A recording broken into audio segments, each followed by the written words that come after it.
آمین. جزاک اللہ خیر برو. میری جو دوسری ریفلیکشن ہے دیٹ از فرام سورہ حدید چیپٹر 57 ورس نمبر 16. اعوذ باللہ من الشیطان الرجیم. الم یأن للذین آمنوا ان تخشع قلوبهم لذکر اللہ وما نزل من الحق ولا یکونوا کالذین اوتوا الکتاب من قبل فطال علیہم الامد فقست قلوبهم وکثیر منهم فاسقون. Has not the time come for those who believed؟ کیا ایمان لانے والوں کے لیے وہ وقت نہیں آ گیا کہ ان کے دل ذکر اللہ سے پگھلیں اور اس کے نازل کردہ حق کے آگے جھکیں، اور وہ ان لوگوں کی طرح نہ ہو جائیں جنہیں پہلے کتاب دی گئی تھی، پھر ایک لمبی مدت ان پر گزر گئی تو ان کے دل سخت ہو گئے اور آج ان میں سے اکثر لوگ فاسق بنے.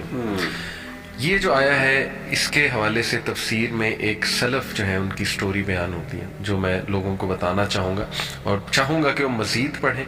یہ وہ سلف ہیں ماشاءاللہ کہ ان کے کوٹس آج دنیا بھر میں مشہور ہیں.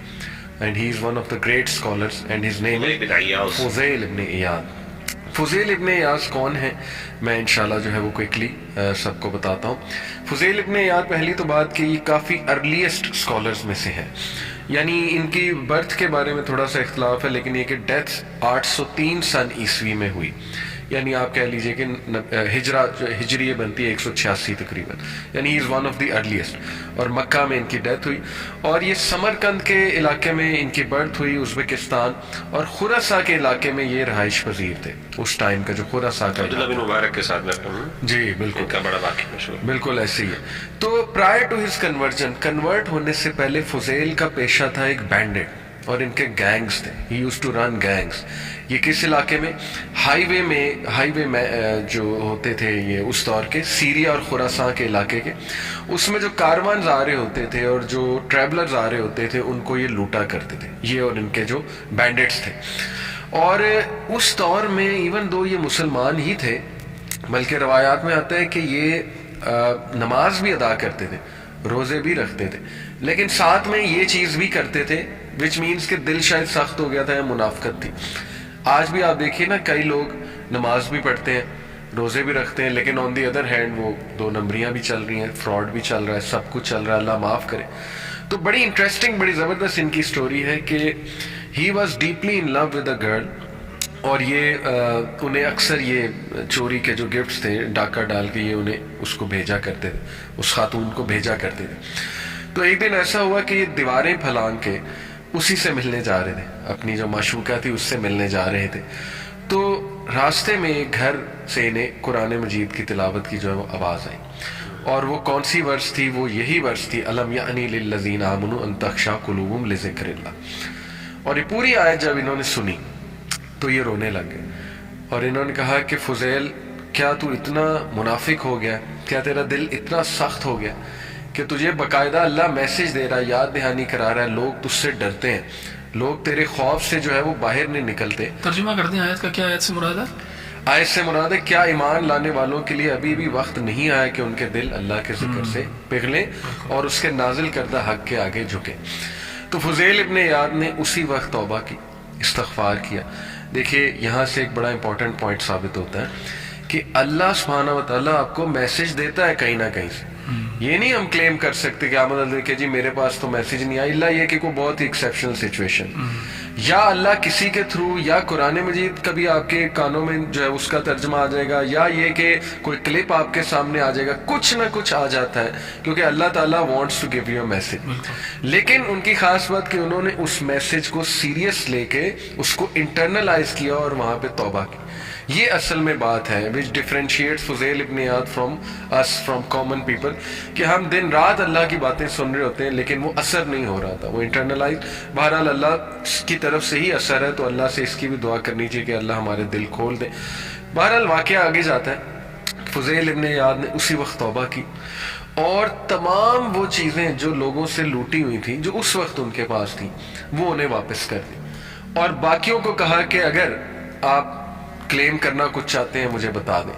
یعنی اس لیول کی چینج ان کے اندر آئی. فضیل ابن ایاض جب چینج ہو کر جا رہے تھے تو راستے میں چند لوگ جو ہے نا وہ آپس میں ڈسکس کر رہے تھے فضیل ابن ایاض کہہ رہے تھے کہ دیکھو اس ٹائم نہ نکلنا، فضیل اور اس کے بندے وہ بدماش کھڑے ہوتے ہیں، وہ لوٹ لیں گے ہمیں. تو انہیں مزید رونا آ گیا اور انہوں نے آ کر بتایا کہ دیکھو میں نے توبہ کر لی، میں ہی فضیل ہوں، اللہ سبحانہ و تعالیٰ نے مجھے ہدایت دی ہے، میں نے توبہ کر لی. اور آج ہم جانتے ہیں کہ فضیل ابن عیاض کون شخص ہیں. ان کے بارے میں آپ کو انہی کے کولیگز جو ہیں امام الذہبی وہ بتاتے ہیں فضیل ابن عیاض کے بارے میں، I have witnessed the most knowledgeable, pious and chaste of people. They are واقعی یہ بھی سلف تھے، فضیل ابن عیاض and عبداللہ بن مبارک.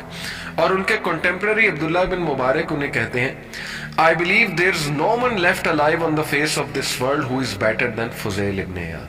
سبحان اللہ. یعنی ان کی ریپینٹنس آپ چیک کریں، اس کی قبولیت چیک کریں، اور اس کے بعد کس طرح اس آیت پہ انہوں نے عمل کیا کہ نہیں اب میں نے کبھی بھی دوبارہ وہ کام نہیں کرنا ہے. اور پھر اللہ تعالیٰ نے کیا عزتوں سے نوازا انہیں. میں آڈینس کو چاہوں گا کہ وہ ضرور گوگل پہ جا کے فضیل ابن عیاض لکھیں، بلکہ ان کے کوٹس پڑھیں، ان کے کوٹس پڑھنے سے تعلق رکھتے ہیں. سو یہ میری ریفلیکشن ہے. میں ایک چیز ایڈ کروں گا یہاں پہ اسی آیت پہ نا، جو جیسے اللہ نے ریزن بتائی نا، وہ ہے کہ دل کی سختی کی، وہ ہے فطال علیہم الامد، سبحان اللہ، کہ ایک لمبا عرصہ گزر گیا. اور اس چیز کو اللہ تعالیٰ نے ایک اور جگہ حتی طال علیہم العمر کے نام سے بھی انہیں ذکر کیا ہے سورۃ الانبیاء میں، کہ یعنی یہ ایک نیچرل فینومینا ہے کہ انسان جب دین کے اندر پریکٹس شروع کرتا ہے، اور ہم بھی یہ فیل کرتے ہیں کہ اس ٹائم بہت ایک نا ذیل ہوتا ہے، ایک ایگرنیس ہوتی ہے اور بہت ایک جذبہ ہوتا ہے، لیکن ہم over the period of time یہ نوٹ کرتے ہیں کہ یار آہستہ آہستہ وہ جذبہ کم ہو گیا، اور وہ جو ایک دل میں چاہت تھی اور جو محبت تھی دین کے لیے، وہ اب یعنی وہ منمل ہو گئی یہ چیز نا. تو اسے پتہ چلا کہ over the period of time جب کسی چیز کے اوپر ایک چیز یعنی ایک میسج کو گزرے وہ ٹائم ہو جاتا ہے، تو اس وقت انسان پھر جو تھوڑا سا ڈی سینسٹائز سا ہو جاتا ہے، نارملائز ہو جاتی ہیں چیزیں اس کے لیے نا، اس کی وہ گریوٹی جو ہے نا وہ انسان جو ہے وہ لوز کر لیتا ہے. تو میرا خیال ہے کہ اس چیز کو ذکر، جیسے کہا نا کہ قرآن میں ذکر اور اس طرح کی جو چیزیں ہیں عبادات، اور اپنے آپ کو جو ہے نا خاص طور پہ میں نے دیکھا کہ آئسولیشن جو ہے نا، جو وہ انسان کو ہیلپ کرتی ہے ان چیزوں کو اوور کم کرنے کی. جب انسان غور و فکر کرے، پھر انسان اپنے لیے کچھ وقت نکال لے، دوبارہ جا کے اپنے پرانے ویز کے اندر جائے اور جا کے بیٹھے، پھر اسی طریقے سے علماء سے جس طرح اس نے پڑھنا شروع کیا تھا، وہ کتابیں جو اس نے آغاز کی تھی دین میں. مجھے یاد ہے کہ ریاض الصالحین ہم پڑھا کرتے تھے اس زمانے میں، یعنی اس وقت تک ہمیں فیل ہوتا تھا کہ یار اب ہمارے اندر کمی ہے، تو ہم ریاض الصالحین جیسی کتابیں پڑھتے تھے، اور اس میں سے literally we would try to actually internalise. راتوں کو تہجد پڑھنا اور رونا وہ اب فیل نہیں ہوتا. تو آج بھی اگر ہم ان رستوں کو دوبارہ جو اختیار کریں آج، تو اللہ تعالیٰ دوبارہ انسان کے دلوں کو اس کے اندر وہ جذبہ اور وہ چاہت پیدا کر سکتا ہے. الحمدللہ، بے شک.